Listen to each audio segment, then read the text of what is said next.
Yo, what's going on guys, it's Cynnnical, and today for you guys I wanted to do a discussion video talking about how Xbox can actually have a negative effect on Kingdom Hearts 3. Now, for me personally, if you guys have seen a few of my videos talking about Kingdom Hearts on Xbox, most of the time they're in more of a positive sense really than anything. But basically there is a negative thing about Kingdom Hearts 3 being on Xbox One. And that is drawing back and pulling back the features that the PS4 has that the Xbox One doesn't. Now, this means that things like the touchpad specifically cannot be integrated in with Kingdom Hearts 3 for very specific features to do with perhaps combat or abilities and stuff like that. The main reason being is the Xbox One doesn't have a touchpad on its controller. So this would of course mean that, Square Enix can't go to the trouble of, making abilities have touch controls on the touchpad like we were first hoping with all the next gen features that the PS4 has, because of the fact that the Xbox One doesn't have a lot of the features that the PS4 has. Now, I'm not hating on the Xbox One at all, and like I mentioned before, most of my videos talking about how Xbox is getting Kingdom Hearts has been sort of positively explained rather than just, laying it out and saying, you know what, screw Xbox and all that, screw Kingdom Hearts being on Xbox, I don't like it. It was definitely a big surprise, but it wasn't overly like, you know what, fuck Xbox, sort of, in a sense. One thing that does really scare me though is I would definitely love to see some of these touch integrations being used in Kingdom Hearts. Now, this doesn't mean that the touchpad won't be used in Kingdom Hearts for the PS4 version at all, but it just means for major things like combat and other things that a touchpad could have been excellent for, things like even attraction flow with the big Disney rides and stuff. Somehow the touchpad could have been integrated with that. Say the pirate ship, perhaps the more you sort of use a sort of pirate ship swing motion on the touchpad, the more damage you do. Things like that, they can't integrate that because of the fact that you just can't do that on Xbox One due to its controller lacking the touchpad.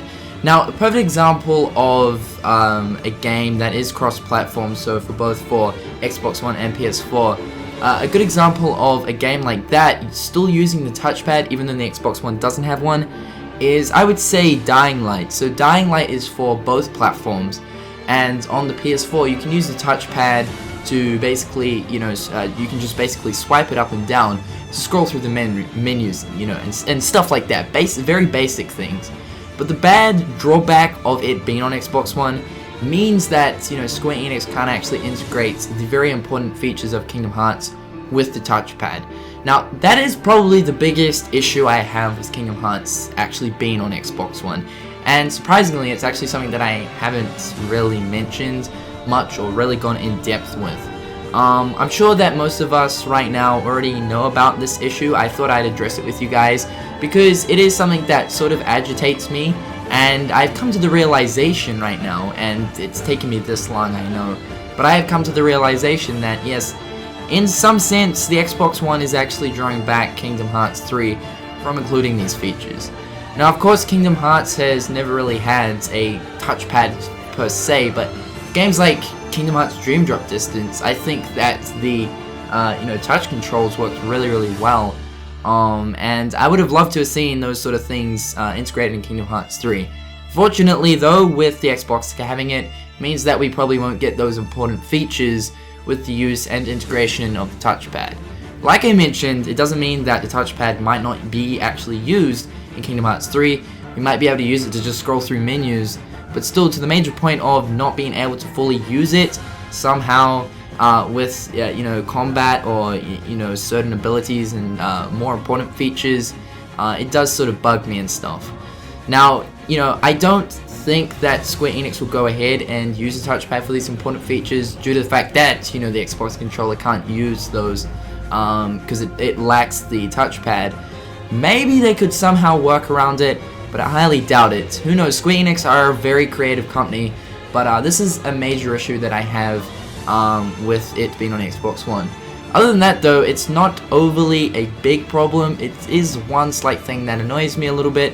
But however guys, What do you think about this? Do you think Square Enix will still integrate the touchpad in a very important sense to do with major features in Kingdom Hearts 3 like combat, traction flow, keyblade transformations, etc.?